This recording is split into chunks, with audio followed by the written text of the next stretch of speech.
रक्षा सहयोग के मोर्चे से एक शुभ समाचार आया है। भारत और ब्रिटेन की सेनाओं का संयुक्त अभ्यास परवान चढ़ रहा है। अजय वॉरियर 2023 नाम का यह अभ्यास इस बार ब्रिटेन में हो रहा है और इस दौरान दोनों सेनाओं को एक दूसरे से तालमेल बढ़ाने के साथ साथ सामरिक रणनीति के अपने अपने अनुभवों को भी साझा करने का मौका मिल रहा है।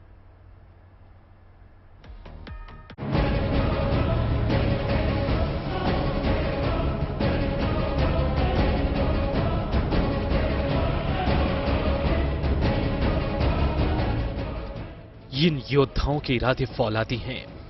इनमें हौसला भरपूर है क्योंकि ये अजय हैं।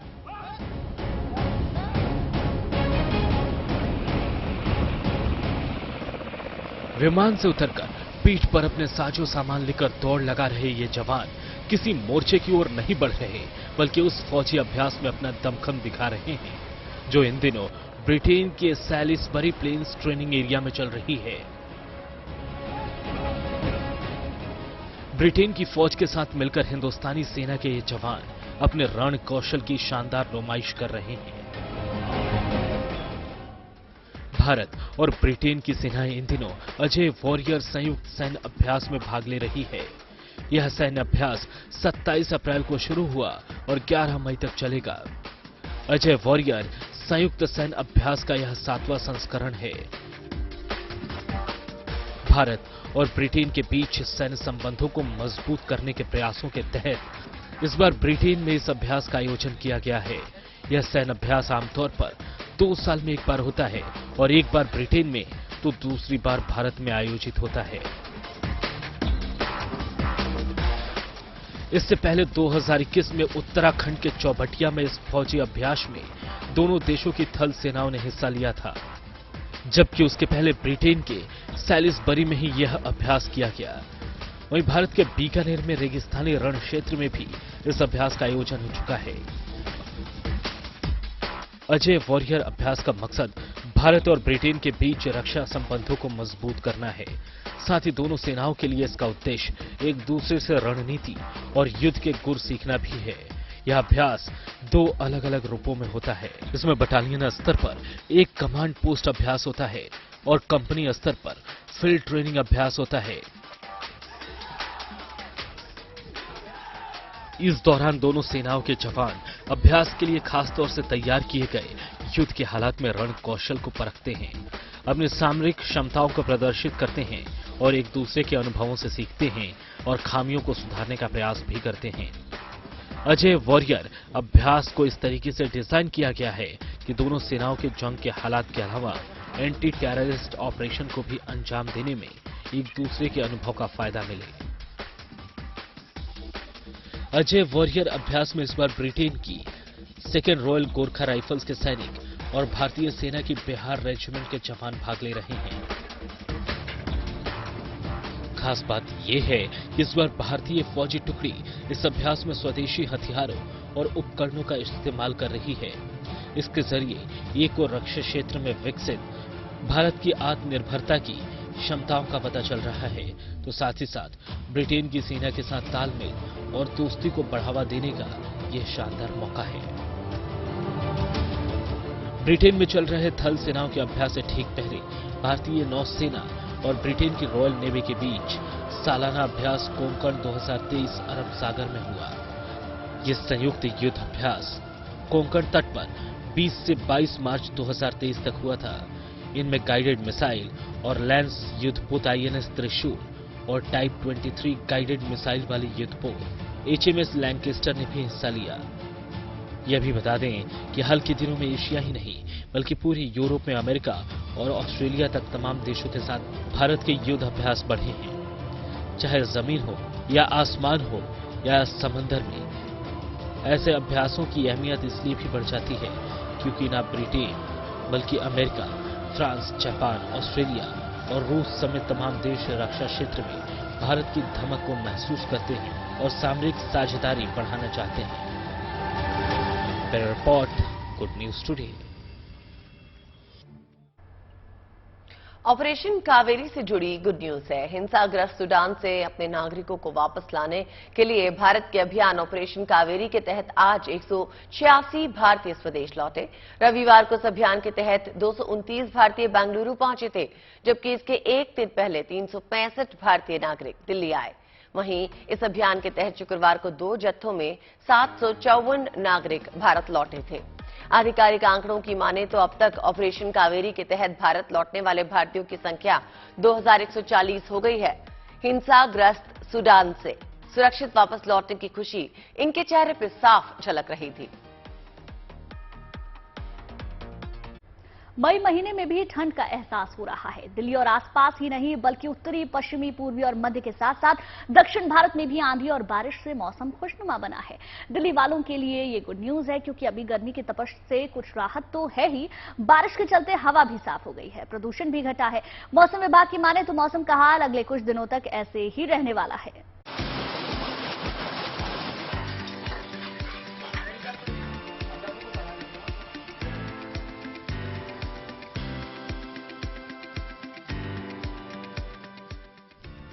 दिल्ली एनसीआर में मौसम का ये बदला मिजाज साफ जाहिर कर रहा है कि इस बार मई की शुरुआत वैसी नहीं रहने वाली है जैसी हर साल रहती है। अप्रैल का महीना जाते जाते राजधानी और आसपास के इलाकों को भिगो गया और लोगों को गर्मी से खासी राहत मिली। रविवार की शाम दिल्ली और एनसीआर के कई इलाकों में हुई झमाझम बारिश ने माहौल की रंगत बदल कर रख दी। मौसम विभाग की माने तो दिल्ली समेत उत्तर और पश्चिमी भारत के कई हिस्सों में अभी गर्मी की तपिश से बचाव रहेगा, क्योंकि पश्चिमोत्तर भारत पर अभी भी एक वेस्टर्न डिस्टर्बेंस का असर बना हुआ है। इसके चलते अगले 5 दिनों तक आंधी, बारिश और बर्फबारी का अनुमान है। दिल्ली, पंजाब, हरियाणा में आज और कल तेज हवाएं चल सकती हैं, बारिश हो सकती है और ओले पड़ सकते हैं। राजस्थान में भी 3 और 4 मई तक बारिश और ओले पड़ने के आसार हैं। धूल भरी आंधियां भी चल सकती हैं। हिमाचल और उत्तर प्रदेश में भी कल तक बारिश और ओले पड़ने के आसार हैं। उधर उत्तराखंड में हरिद्वार समेत कई इलाकों में कल बारिश की झड़ी लग गई। मैदानी इलाकों में बारिश के बाद लोगों को गर्मी से राहत मिली है। बागेश्वर में बारिश और ओले पड़ने से तापमान लुढ़क गया। वहीं राज्य के पहाड़ी क्षेत्रों में बर्फबारी में इजाफा हुआ है। चार धाम और आसपास के इलाकों में भी बर्फबारी का सिलसिला जारी है। मौसम के जानकारों के मुताबिक उत्तराखंड में आने वाले दिनों में मौसम का ऐसा ही रुख बना रहेगा। लिहाजा चार धाम के तीर्थयात्रियों समेत स्थानीय लोगों को भी सावधान रहने को कहा गया है। मौसम विभाग का कहना है कि उत्तराखंड में अगले 5 दिनों तक बारिश हो सकती है और ओले पड़ सकते हैं। देहरादून, टिहरी, पौड़ी और उधम सिंह नगर में 50 से 60 किलोमीटर प्रति घंटे की रफ्तार से तेज हवाओं का अलर्ट है। पहाड़ी इलाकों में आकाशीय बिजली गिरने की भी आशंका जताई गई है। मौसम का मिजाज मध्य भारत में भी बदला हुआ है। मध्य प्रदेश के छतरपुर में रविवार शाम बारिश की ऐसी झड़ी लगी कि शहर पानी पानी हो गया। वहीं मध्य प्रदेश के सीहोर में तेज आंधी के साथ बारिश तो हुई ही, जमकर ओले भी पड़े और सड़कों पर सफेद बर्फ की चादर जैसी बिछ गई। सड़कों पर ओले पड़ने से नजारा कश्मीर और कुल्लू मनाली जैसा हो गया। मौसम विभाग के अनुसार इलाके में अब तेज बारिश और ओले से राहत मिलेगी।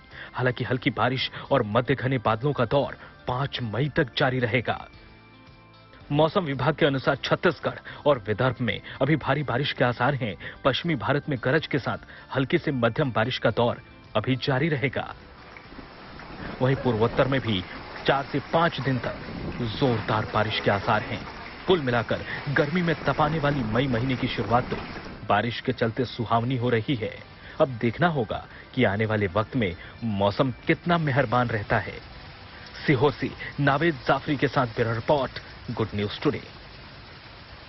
उत्तराखंड में भी बारिश और बर्फबारी हो रही है। जोरदार बर्फबारी और चट्टानें खिसकने के चलते उत्तराखंड में 4 धाम यात्रा में बाधा आ रही है, लेकिन तीर्थयात्रियों के उत्साह में कोई कमी नहीं। वहीं प्रशासन भी लगातार प्रयासों में जुटा है कि श्रद्धालुओं को 4 धाम पहुंचने में सहूलियत हो और वो आसानी से दर्शन पूजन कर सके।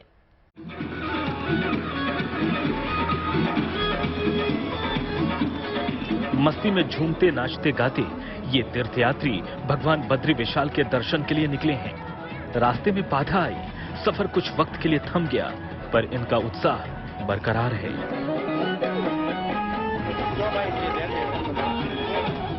ये तस्वीरें चमोली बद्रीनाथ राष्ट्रीय राजमार्ग की है। चट्टान गिरने के कारण रास्ता बंद हो गया तो यहाँ 6 से 7 किलोमीटर तक लंबा जाम लग गया, परंतु चारों धाम करने निकले तीर्थयात्रियों का हौसला डिगा नहीं। मौसम की मार इन्हें लाचार नहीं कर पा रही। राधा कृष्ण और भगवान नारायण के भजन कीर्तन में मग्न श्रद्धालुओं का ये जत्था भगवान के दर्शन के लिए निकला है तो अपने कदम वापस लेने को तैयार भी नहीं है। 25 अप्रैल को चार धाम यात्रा शुरू होने के बाद चमोली बद्रीनाथ राष्ट्रीय राजमार्ग रविवार को एक बार फिर से भारी भूस्खलन के चलते बंद हो गया। जोशीमठ और गोविंद घाट के बीच पहाड़ी का हिस्सा टूटकर सड़क पर आ गया। इसके चलते आवाजाही पूरी तरह से थम गई। 27 अप्रैल को ही बद्रीनाथ धाम के कपाट आम श्रद्धालुओं के लिए खोले गए थे और ऐसे में 3 दिन बाद ही रास्ता बंद होने पर लोगों की मुश्किलें तो बढ़ गईं, लेकिन उत्साह में कहीं कोई कमी नहीं दिखाई दी।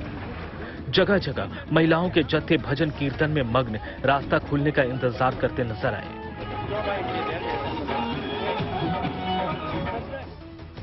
पहाड़ों में हो रही बर्फबारी के चलते दिक्कतें तो बाबा केदार के दर्शन के लिए निकले तीर्थयात्रियों को भी हो रही है, लेकिन बाबा ने बुलाया है तो फिक्र किस बात की। पैदल ही नहीं, घोड़े खच्चर से लेकर हेलीकॉप्टर तक के सहारे लोग केदारनाथ धाम पहुंचकर हर हाल में बाबा के दर्शन करने की कोशिश कर रहे हैं। पुलिस प्रशासन का कहना है कि श्रद्धालुओं को सहूलियत से दर्शन हो सके, इसके लिए हर संभव उपाय किए गए हैं। केदारनाथ में जो है पुलिस प्रशासन पहले से ही मौजूद है। वहाँ पे यात्रियों को दर्शन के लिए लाइन व्यवस्था जो है वो की जा रही है। इसमें सभी यात्रियों को लाइन से ही दर्शन करवाए जा रहे हैं और बहुत ही अच्छी तरह से और स्मूथली जो है दर्शन हो रहे हैं। मई महीना शुरू हो चुका है, लेकिन केदारनाथ धाम में बर्फबारी का दौर थम नहीं रहा। मौसम को देखते हुए पुलिस, एसडीआरएफ और डीडीआरएफ के जवान लगातार तैनात हैं और यात्रियों की सुरक्षा में लगे हैं। मंदिर के मुख्य दरवाजे पर भी पुलिस के जवान ड्यूटी में तैनात हैं और यात्रियों को दर्शन करवा रहे हैं। बद्रीनाथ हाईवे से कमल नयन सिलोड़ी के साथ Praveen Semwal, Kedarnath, good news today. Delhi के लोगों के लिए गुड न्यूज है। यमुना की सूरत बदल रही है। घाटों की साफ सफाई के साथ यमुना को स्वच्छ बनाने का अभियान जोर शोर से जारी है, जिसका असर भी अब नजर आ रहा है। उपराज्यपाल वीके सक्सेना ने नाव पर सवार होकर स्वच्छ यमुना अभियान का जायजा लिया। इस दौरान यमुना में करीब 2 दर्जन नाव चलती दिखी। ये नजारा बेहद खास था।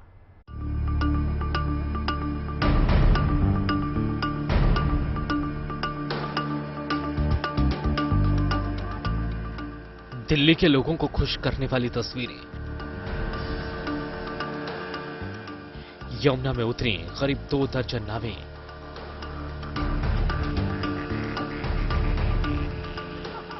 नाव पर यमुना की सफाई का जायजा लेते दिखे उपराज्यपाल। सिग्नेचर ब्रिज से आईटीओ बैराज तक का शानदार रहा सफर। यमुना की सफाई के लिए शुरू किए गए प्रोजेक्ट यमुना रेनोवेशन का पहला चरण पूरा हो चुका है। इसके तहत 11 किलोमीटर की सफाई की जा चुकी है। रविवार को दिल्ली के एलजी विनय सक्सेना अचानक निरीक्षण के लिए पहुंचे और अधिकारियों के साथ सिग्नेचर ब्रिज से नाव पर सवार हुए। यमुना की सफाई को लेकर लगातार सरकार कड़े कदम उठाती आई है। इसी सिलसिले में आज सिग्नेचर ब्रिज से आईटीओ ब्रिज तक दिल्ली के जो उपराज्यपाल हैं उन्होंने बोट में बैठ के समीक्षा की है। ये उनकी सवारी है जो सिग्नेचर ब्रिज से आईटीओ ब्रिज तक जाएगी। अगर हम आपको अभी दिल्ली के यमुना की हालत की बात करें तो काला पानी है जो आपको दिखाई देगा, कचरा है जो दिखाई देगा। 30 जून तक यमुना के सभी तटों की सफाई का लक्ष्य रखा गया है। 11 किलोमीटर तक यमुना की सफाई का जायजा लेने के बाद उपराज्यपाल काम में हुई प्रगति को लेकर खुश दिखे। आज का दिन ऐतिहासिक है और शायद बहुत सालों के बाद 25 से 30 बोट यमुना के अंदर एक साथ चलती हुई देखी गई। आपने 11 किलोमीटर के इस पूरे स्ट्रेच को देखा जो हम लोगों ने वहां से शुरू किया सिग्नेचर ब्रिज से, और आज अभी हम आईटीओ ब्रिज पर पहुंच रहे हैं। इस पूरे इलाके में आपने कहीं भी प्लास्टिक या कोई भी फ्लोटिंग डेब्री को नहीं देखा होगा। उपराज्यपाल ने कहा कि यमुना नदी को साफ करने के प्रयास पहले नहीं किए गए, लेकिन अब इस स्वच्छता अभियान का असर दिख रहा है। यमुना के घाटों की साफ सफाई का काम 30 जून तक पूरा करने का लक्ष्य रखा गया है। खास बात यह है कि इस अभियान में हरियाणा से भी सहयोग मिल रहा है। मुख्यमंत्री मनोहर लाल खट्टर से इस बारे में बात की गई है ताकि इस प्रोजेक्ट को पूरा किया जा सके। वीके सक्सेना के मुताबिक यमुना को स्वच्छ बनाने का काम चुनौतियों से भरा है और इसमें राजनीति नहीं होनी चाहिए। इस काम में मुश्किलें बहुत थी, लेकिन धीरे धीरे सब आसान होती चली गई है। और अगर आप ठान लें, आपके अंदर कुछ काम करने की इच्छा है, तो असंभव कुछ भी नहीं है। इसके पहले कभी प्रयास हुए नहीं, जिसकी वजह से हमारी यमुना इतनी गंदी थी। इससे पहले उपराज्यपाल ने कहा था कि नजफगढ़ ड्रेन को साफ किया जा रहा है। 15 से 16 ड्रेन को ठीक भी कर दिया गया है। 30 जून तक दिल्ली में यमुना के 22 किलोमीटर तक के स्ट्रेच को साफ करने का प्लान है। लक्ष्य रखा गया है कि कितनी जल्द से जल्द यमुना को साफ किया जा सकता है। बट अगर हम आपको दिखाएं कि यमुना का जो पानी है वो कितना गंदा है, काला पानी जो है वो यमुना का भी आपको दिखाई दे रहा है। ये एक बहुत बड़ा चैलेंज है अपने में, इस काले पानी को साफ करना। इस पानी में जो है पूरा सीवेज प्लांट आते हैं, कूड़ा जो है दिल्ली का उसमें डाला जाता है। इसी को साफ करने के लिए, इसी की समीक्षा करने के लिए आज दिल्ली के उपराज्यपाल यमुना में उतरे हैं। सवाल यही है कि कब तक यमुना साफ हो पाएगी। कैमरा पर्सन कृष्णा के साथ अनामिका गौर, गुड न्यूज टुडे। जनता को सुविधा और सहूलियत मिले, यही सरकारों की जिम्मेदारी है। तो दिल्ली से दूर पूर्वोत्तर में असम राज्य की पुलिस भी ऐसा ही कुछ कर रही है, जिसने अब और ज्यादा पीपल फ्रेंडली बनने के लिए अपना यूट्यूब चैनल लॉन्च किया। राज्य पुलिस के डीजीपी की अगुवाई में बकायदा एक समारोह के दौरान इसकी लॉन्चिंग हुई। साथ ही कई और बड़े फैसले लिए गए।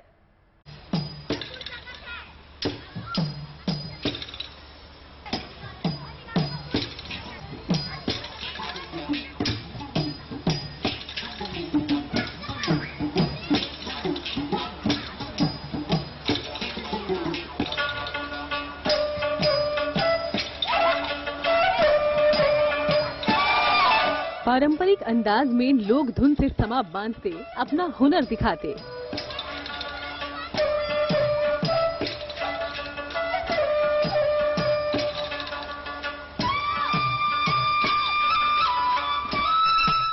ये कोई प्रोफेशनल कलाकार नहीं, बल्कि असम पुलिस के जवान हैं।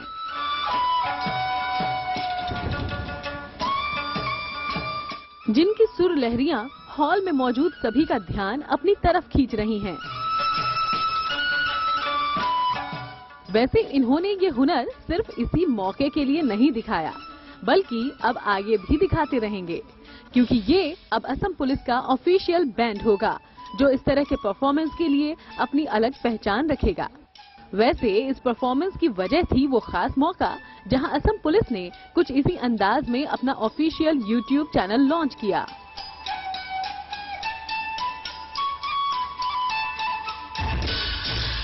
सोशल मीडिया के दौर में पब्लिक कनेक्ट बढ़ाने, साथ ही और ज्यादा फ्रेंडली बनने के लिहाज से असम पुलिस ने अपना यूट्यूब चैनल लॉन्च किया है।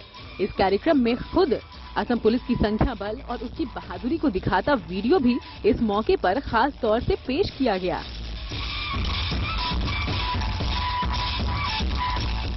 ये नया चैनल असम पुलिस को न केवल राज्य के नागरिकों से जोड़ेगा, बल्कि इसका विस्तार अब देश के दूसरे हिस्सों तक होगा। यानी अब असम पुलिस की कार्यशैली से देश भर के लोग परिचित हो सकेंगे। पुलिस की इस छवि को लेकर डीजीपी भी कई बदलाव की बात कर रहे हैं। आज का हमारा ये जो कार्यक्रम है, इसमें हमने एक तो आसाम पुलिस का यूट्यूब चैनल लॉन्च किया है। इसके अलावा आप लोगों को पता होगा कि आसाम पुलिस ने पिछले एक साल में लगभग 9,500 नियुक्तियां की हैं कांस्टेबल्स में। उसमें जो पहला लॉट था वो 1700 का एक साथ था, जो आसाम पुलिस की हिस्ट्री का सबसे बड़ा पासिंग आउट परेड था। उसकी डॉक्यूमेंट्री आज रिलीज हुई है। इसके अलावा हमने आसाम के ट्रेडिशनल जो इक्विपमेंट्स हैं, बैंड इक्विपमेंट्स हैं, उसके ऊपर आज हमने नया एक बैंड बनाया है, लुइतपुरिया सर, उसका भी आज हम लोगों ने विमोचन किया है।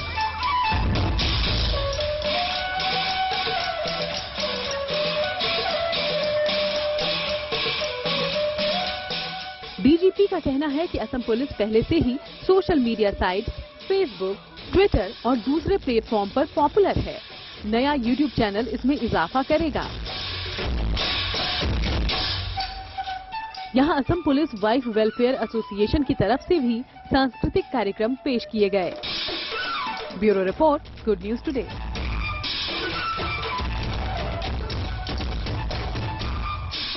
चलिए अब आपको दिखाते हैं केरल के त्रिशूर के पुरम फेस्टिवल की तस्वीरें। इस उत्सव की तस्वीरें ऐसी हैं जिन्हें आप आसानी से कभी भूल नहीं सकते। हाथियों की शानदार परेड, भव्य लाइटिंग और आतिशबाजी, और उन सब के बीच दर्शकों का जबरदस्त उत्साह। ऐसा नजारा कभी कभी ही देखने को मिलता है।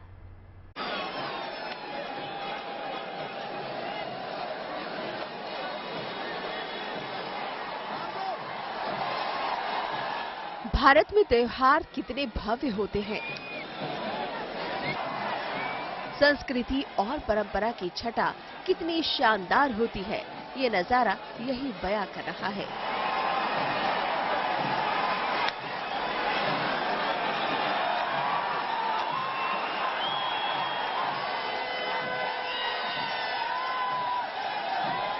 तस्वीरें दक्षिण भारत के मशहूर त्योहार पूरम की हैं।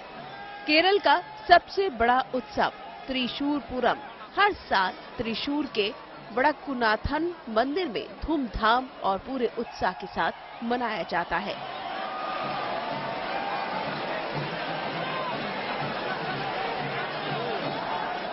इसमें भव्य जुलूस निकाला जाता है। जुलूस में हाथियों, शानदार छतरियों और ताल संगीत का प्रदर्शन किया जाता है, जो केरल की संस्कृति को दर्शाता है।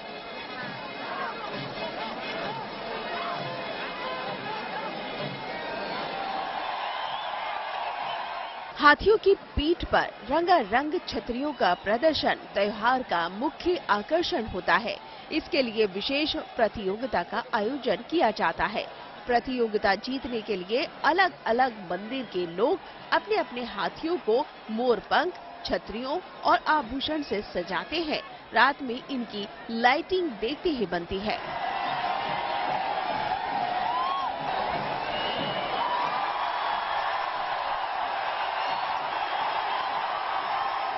त्रिशूर और इसके आसपास के 10 मंदिरों के देवताओं का जुलूस वडक्कुनाथन मंदिर में इकट्ठा होता है। इस साल त्रिशूर पूरम की धूम कैसी रही, आप इन तस्वीरों में देख सकते हैं।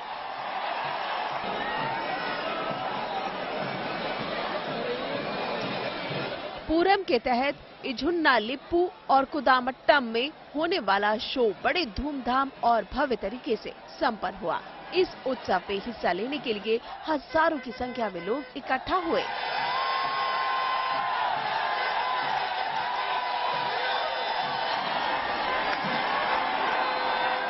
पूरम महोत्सव की तैयारियां बहुत पहले ही शुरू हो जाती हैं। काफी दिन पहले से लोगों का जत्था यहां आने लगता है। ये उत्सव 36 घंटे तक चलता है। इस महोत्सव की खास बात यह है कि हाथी इसके आकर्षण का केंद्र बने रहते हैं। इनकी परेड देखने के लिए भारत के अलावा दुनिया भर से पर्यटक यहाँ आते हैं। Bureau report, good news today. कहते हैं हुनर से इंसान की देश दुनिया में पहचान बनती है। अगर हुनर भगवान को सजाने संवारने का हो तो फिर क्या ही कहने। राजस्थान के उदयपुर में स्वर्ण वस्त्र कलाकार ने करोड़ों रुपए की भगवान की पोशाक तैयार की है। इसे तैयार करने में मुख्य रूप से सोने और चांदी का उपयोग किया गया है। अब ये पोशाक मेवाड़ के कृष्णधाम के सावलिया जी धारण करेंगे।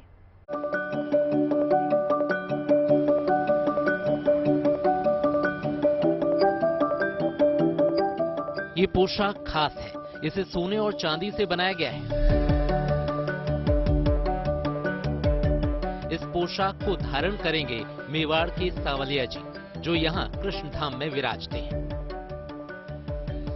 सोने चांदी के इस पोशाक को बनाने का काम किया है उदयपुर के कलाकार संजय वर्मा ने। संजय पिछले 22 सालों से भगवान के लिए सोने, चांदी और रत्न से जड़े पोशाक तैयार कर रहे हैं। वो बचपन से ही स्वर्ण आभूषण बनाने में रुचि रखते थे और इसी में अपना हुनर तराश रहे थे। संजय के मुताबिक इसके बाद उनके पास कई ऑर्डर्स आते रहे और वो स्वर्ण पोशाक तैयार करने का काम करते रहे। पहली स्वर्ण पोशाक बनाने में 10 लाख रुपए से ज्यादा का खर्च आया था। अभी तक संजय लगभग 150 से ज्यादा ऐसी पोशाक तैयार कर चुके हैं।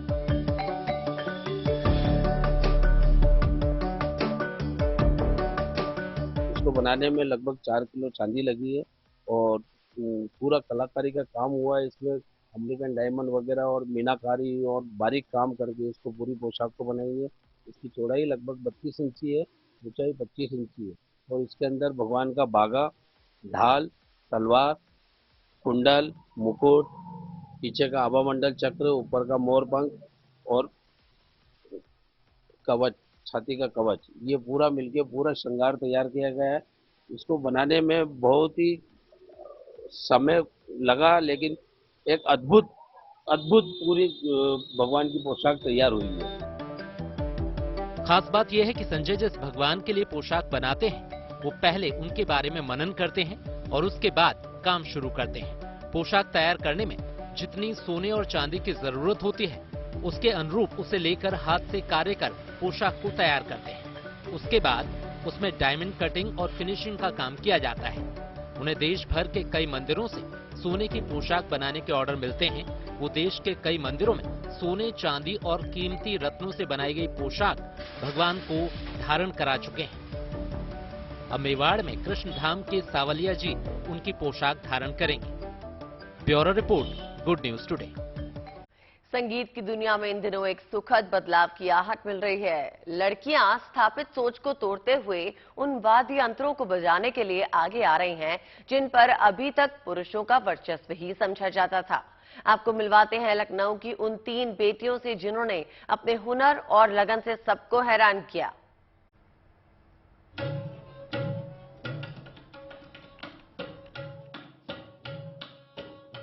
लखनऊ में शास्त्रीय संगीत को बढ़ावा देने के लिए आयोजित इस समारोह में सृष्टि और महिमा न सिर्फ अपनी कला का प्रदर्शन कर रही हैं, बल्कि सामाजिक सोच की उस दीवार को भी तोड़ रही है जो इनके सामने बार बार आती रही है। मैंने काफी सारे कॉम्पिटिशन्स भी अटेंड कर रखे हैं जिसमें काफी जगह पर पोजीशंस भी आई है मेरी। लेकिन वो क्या होता है कि फैमिली की तरफ से भी और काफी लोगों की तरफ से होता है कि तबले को लेकर लड़की कितना ही कर पाएगी, वो चीजें होती हैं, काफी सारी बाउंडेशंस भी होती हैं हम सब के लिए। तो लेकिन अभी ये है कि करते करते थोड़ा बहुत सपोर्ट मिल रहा है घर से भी और वैसे भी सब जगह से मिल रहा है और टीचर्स की साइड से तो बहुत ज्यादा ही सपोर्ट मिलता है मुझे। तो तबला और पखावज जैसे वाद्य यंत्रों को बजाने में पुरुषों का वर्चस्व होने की वजह से जब इन दोनों ने इसे बजाने की इच्छा जाहिर की तो घर में ही लोगों ने सवाल उठा दिए। लेकिन कहा जाता है कि जब इरादे बुलंद हो तो मंजिल के लिए रास्ते अपने आप ही बनते चले जाते हैं। पखावज और तबले को नर वाद्य कहा जाता है। अभी तक लोगों की यही धारणा थी कि इन वाद्य यंत्रों को बजाने के लिए ज्यादा ऊर्जा और ताकत की जरूरत होती है। स्थापित सोच के मुताबिक सिर्फ पुरुष कलाकार ही इनको बजा सकते हैं, लेकिन अब लड़कियां भी इन वाद्य यंत्रों को बजाने के लिए आगे आ रही हैं। लखनऊ में हुए समारोह में यूपी से तबला और पखावज के 80 कलाकार शामिल हुए, जिसमें सिर्फ 3 लड़कियां आईं। आज जब हर क्षेत्र में बराबरी की बात कही जाती है तो ये आंकड़ा अपने आप में चौंका देने वाला है। संगीत नाटक अकेडमी से जुड़े अधिकारियों का कहना है कि लड़कियों को इसमें आगे आना चाहिए।